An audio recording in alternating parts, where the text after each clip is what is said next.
मशरिक़ी वुस्ता में जारी जंग और सियासी कशमकश के दरमियान एक अहम पेशरफ्त सामने आई है। वाशिंगटन में होने वाले मुज़ाकरात के बाद इजराइल और लेबनान ने सीज़ फायर लागू करने पर इत्तेफाक कर लिया है। इस समझौते को इलाके में तनाव कम करने की एक अहम कोशिश मानी जा रही है, लेकिन इसके साथ ही ईरान का बढ़ता असर पूरी तरह वाज़ेह हो गया है। अमरीका, इजराइल और लेबनान की जानिब से जारी मुश्तरका बयान के मुताबिक सीज़ फायर की सबसे अहम शर्त ईरान हिमायती तंजीम हिजबुल्लाह की तरफ से मुकम्मल तौर पर गोलीबारी बंद करना है। इसके अलावा दोनों जानिबों ने ऐसे पायलट जोन कायम करने पर भी सहमति जताई है जहां सिर्फ लेबनानी फौज का कंट्रोल होगा और किसी भी गैर रियासती गिरोह को वहां सरगर्मी की इजाजत नहीं होगी। I think we're trying to separate it. I mean, you know, it's a very different kind of a thing. We actually spoke with Hezbollah for the first time ever. We didn't know they spoke.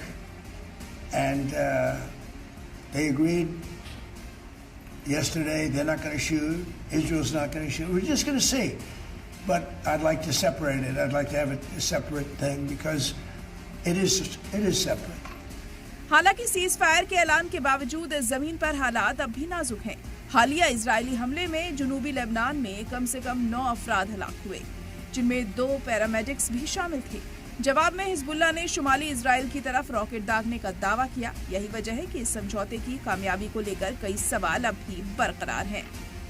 इस पूरे मामले में Iran का रुख सबसे ज्यादा अहम बनकर उभरा है। ईरानी वजीर खारजा अब्बास अराक्ची ने साफ अल्फाज में चेतावनी दी है कि अगर बैरूत पर किसी भी तरह का हमला किया गया तो वेस्ट एशिया की जंग एक बार फिर पूरी शिद्दत के साथ भड़क सकती है। अराक्ची ने यह भी कहा कि ईरानी मुसल्लह अफवाज इजराइल के खिलाफ कार्रवाई के लिए पूरी तरह तैयार है। दिलचस्प बात यह है कि अमरीकी सदर डोनाल्ड ट्रंप लेबनान के मसले और अमरीका ईरान जंग से जुड़े मुज़ाकरात को अलग अलग रखने की कोशिश कर रहे हैं, लेकिन तेहरान के हालिया बयानों से साफ है कि ईरान इन दोनों मोर्चों को एक दूसरे से जुड़ा हुआ मानता है और बैरूत की हिफाजत को अपनी सियासी और फौजी हिकमत अमली का अहम हिस्सा समझता है। अराक्ची ने ये दावा भी किया है कि जंग खत्म करने के लिए जारी मुज़ाकरात में अब तक कोई ठोस पेशरफ्त नहीं हुई है। उनके मुताबिक अमरीकी और ईरानी हमलों के ताज़ा दौर ने पहले से मौजूद नाजुक सीज़ फायर को और कमजोर कर दिया है। अब दुनिया की निगाहें 22 जून को होने वाली अगली बातचीत पर टिकी हैं। अब सवाल ये है कि क्या ये सीज़ फायर इलाके में पायदार अमन की बुनियाद बनेगा या फिर ईरान, हिजबुल्लाह और इजराइल के दरमियान जारी तनातनी किसी नए टकराव का रास्ता खोलेगी।